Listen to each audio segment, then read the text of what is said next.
Halo Sobat Tesco, welcome to Tesco Talks. Jadi, Tesco Talks ini adalah podcast dari Tesco Solution yang mana akan membahas mengenai tax, accounting, custom, dan juga legal. Jadi, pantengin terus ya untuk podcast-podcast berikutnya. Sebelumnya, perkenalkan saya Zalfa Alexandra. Pada kesempatan kali ini, saya akan membahas mengenai topik-topik menarik terkait perpajakan.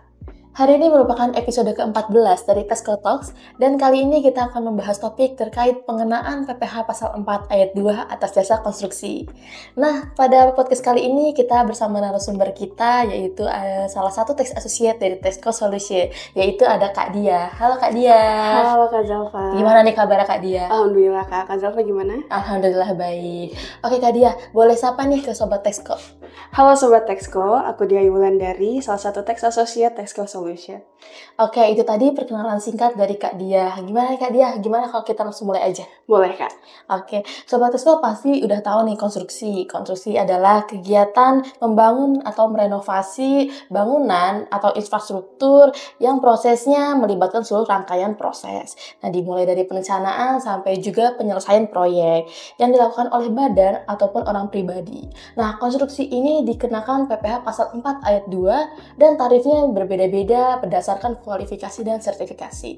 Nah, gimana nih atas 4 Ayat 2 atas jasa konstruksi ini nih Kak Dia? Nah, sebenarnya dari penjelasan kakak sendiri udah on point banget. Tapi sebelum bahas lebih jauh, aku juga ingin menyampaikan bahwa PPh Pasal 4 Ayat 2 atas jasa konstruksi ini dikenakan atas seluruh penghasilan dari jasa konstruksi ini. Mulai dari perencanaan, pembangunan, sampai pengawasannya. Dikenakannya pun dari dasar pengenaan pajak, yaitu nilai brutonya.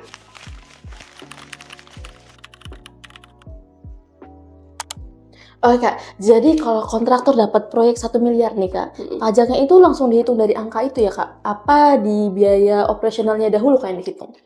Nah, bener banget tuh Kak. Jadi nggak perlu ada biaya operasional, langsung dari brutonya 1 miliar dikali dengan tarifnya.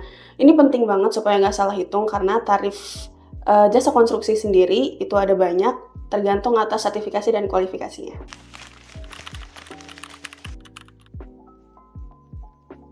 Oke Kak, kenapa bisa gitu ya Kak? Jadi menurut PMK 59 tahun 2022 terbagi atas 3 jasa. Yang pertama jasa perencanaan dan pengawasan atau konsultasi dibagi atas 2 tarif, yaitu 3,5% untuk yang memiliki sertifikasi dan 6% yang tidak memiliki sertifikasi.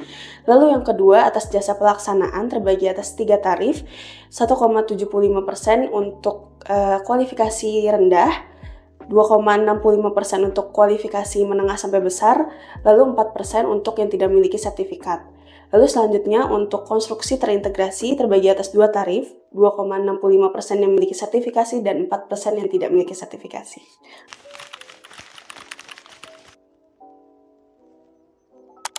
Wah, banyak banget ya Kak tarifnya. Yang seperti Kakak singgung tadi nih Kak, ada kata SBU. Boleh dijelasin nih Kak, SBU itu apa sih Kak? SBU adalah Sertifikat Badan Usaha sesuai dengan namanya untuk menunjukkan kelayakan dan legalitas suatu perusahaan jasa konstruksi menjalankan usahanya Kak.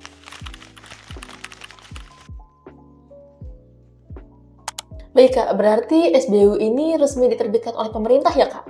Benar banget Kak, SBU ini diterbitkan sesuai dengan klasifikasi dan kualifikasi yang diberikan LPJK nasional ataupun provinsi setelah melewati sertifikasi dan uji registrasi jasa usaha konstruksi.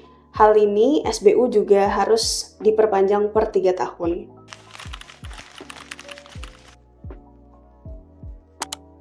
Oke Kak, balik lagi ke PPh final nih Kak. Yang berkewajiban memotong pajak ini siapa sih Kak? Untuk yang berkewajiban memotong adalah si pengguna jasanya, yaitu bisa pemerintah, perusahaan swasta, ataupun perorangan.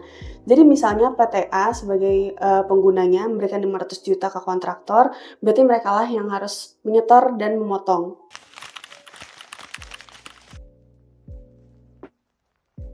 Oke Kak, jika pengguna jasa kontraktornya orang pribadi nih Kak, gimana sistem penyetorannya Kak? Nah, jika pengguna jasa kontraktor orang pribadi, maka yang menyetorkan sendiri adalah penerima penghasilannya, dalam hal ini badan usahanya.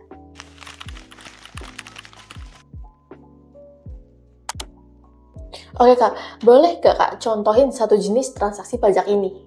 Boleh banget. Misalnya nih, PT Bangun Jaya dengan kualifikasi menengah dapat proyek untuk pelaksanaan jasa konstruksi dengan nilai 2 miliar. Okay. Berarti 2 miliar ini dikali dengan 2,65% sama dengan 53 juta.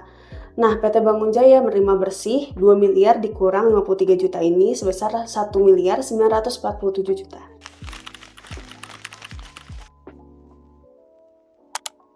Oke Kak, tapi kalau kontraktornya nggak punya SDU nih Kak, berarti tarifnya 4% dari 2 miliar itu Kak. Oh, berarti beda jauh dong ya Kak ya? Makanya penting banget untuk punya sertifikasi untuk menentukan kualifikasi usahanya. Oke Kak, bisa dikasih tahu nggak sih Kak ini, apa sih kesalahan yang biasanya dilakukan pada kasus objek pajak ini? Kasus objek pajak ini biasanya kesalahannya ada di lupa potong pajak atau kesalahan saat memotong pajaknya. Biasanya dipotong dari laba, padahal harusnya dipotong dari brutonya. Selain itu juga harus setor. Setornya di SPT PPh Unifikasi. Tips dari aku untuk selalu update kualifikasi usaha, simpan SSP dan kontrak, lalu bisa tanya ke konsultan pajak jika ragu.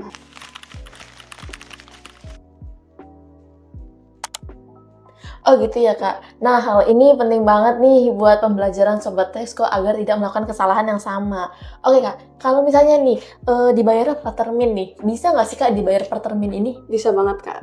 Kalau bayar ke kontraktor via termin Kak, kapan saat yang tepat untuk memotong pajak ini?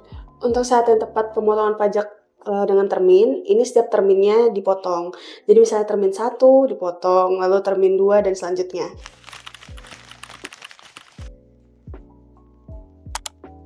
Oke Kak, selain itu Kak, contoh apa lagi nih Kak yang menjadi objek pemotongan PPh final atas konstruksi ini?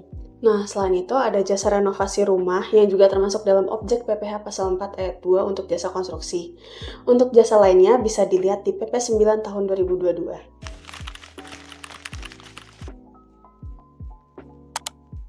Oke, cukup seru ya pembahasan kita pada kali ini. Nah Kak Dia, boleh ya sih sedikit kesimpulan pada PPh final atas jasa konstruksi ini? Boleh banget Kak, aku ulangi lagi ya. Untuk PPh pasal 4 ayat 2 atau biasa kita sebut PPh final atas jasa konstruksi adalah pajak yang dikenakan atas jasa konstruksi yang tidak dapat dikreditkan. Pengenaannya pun berdasarkan dasar pengenaan pajak atau nilai brutonya. Tidak termasuk di dalamnya biaya-biaya operasional. Selain itu, tarifnya pun cukup variatif berdasarkan dengan kualifikasi usahanya.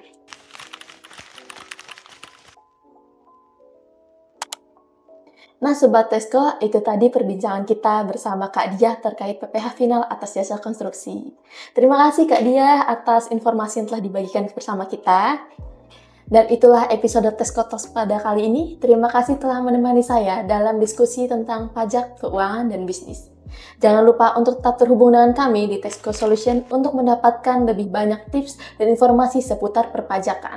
Tentu saja, jika kamu suka podcast kali ini, jangan lupa untuk klik like, komen, dan subscribe ya.